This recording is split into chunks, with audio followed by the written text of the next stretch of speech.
Hi guys, so last video la வந்து rampant caries na என்னன்னு பார்த்தோம். இந்த வீடியோல இந்த rampant caries எப்படி ட்ரீட் பண்ணலாம்ன்றதை டீடைலா பார்க்கலாம். rampant caries எப்படி ட்ரீட் பண்றதுன்னு தெரிஞ்சுக்கிறதுக்கு முன்னாடி பல்லோட பேசிக் ஸ்ட்ரக்சர் என்னன்னு நம்ம தெரிஞ்சுக்கலாமா? சோ நம்ம சிரிச்சதுமே விசிபிளா மேல தெரியுது இல்லையா, இந்த லேயர் பேர் தான் எனாமல்னு சொல்லுவோம். Enamel is the outermost layer of the tooth. அந்த எனாமலுக்கு அப்படியே கீழே இருக்க லேயர் பேரை டென்ட்னு சொல்லுவோம். டென்டினுக்கு கீழே இருக்க லேயர் பேரை பல்ப்னு சொல்லுவோம். இந்த பல்ப்ல தான் வந்து நம்ம டூத்துக்கு தேவையான பிளட் ஃப்ளோ அண்ட் நர்வ்ஸ் எல்லாமே இருக்கும். ஸோ இதுதான் நம்ம basic structure of the tooth. Okay doctor, இப்போ எனக்கு சொத்தை எனாமல் வரைக்கும் இல்லை டென்டின் வரைக்குமே வந்துருச்சு அப்படின்னா அந்த சொத்தையை நம்ம க்ளீன் பண்ணிட்டு ரெஸ்டோரேட்டிவ் சிமெண்ட் அப்படிங்கிற சிமெண்ட்டை வச்சு அந்த இடத்த நம்ம ஃபில் பண்ணிடுவோம். இல்லை அந்த சொத்தை பல்ப் வரைக்குமே, அதாவது பல்ப் கிட்ட வரைக்கும் வந்துருச்சு அப்படின்னா பல்ப் கேப்பிங்னு ஒரு ஆப்ஷன் இருக்கு.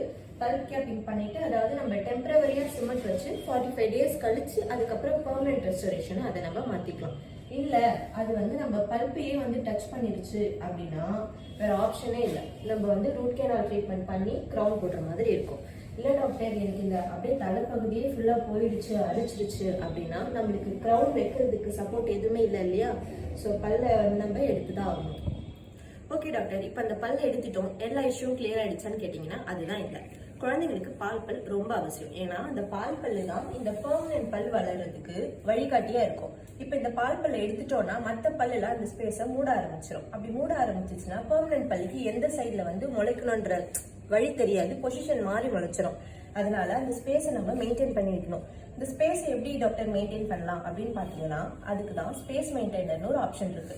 இந்த ஸ்பேஸ் மெயின்டைனர்லேயே ஃபங்க்ஷனல் ஸ்பேஸ் மெயின்டைனர், நான் ஃபங்க்ஷனல் ஸ்பேஸ் மெயின்டைனர்னு 2 டைப்ஸ் இருக்கு. இதை பத்தி இன்னும் உங்களுக்கு குவரிஸ் தெரிஞ்சுக்கணும் அப்படின்னா மேல ஸ்கிரீன்ல தெரியிற நம்பருக்கு கால் பண்ணி உங்க குவரிஸை கேளுங்க.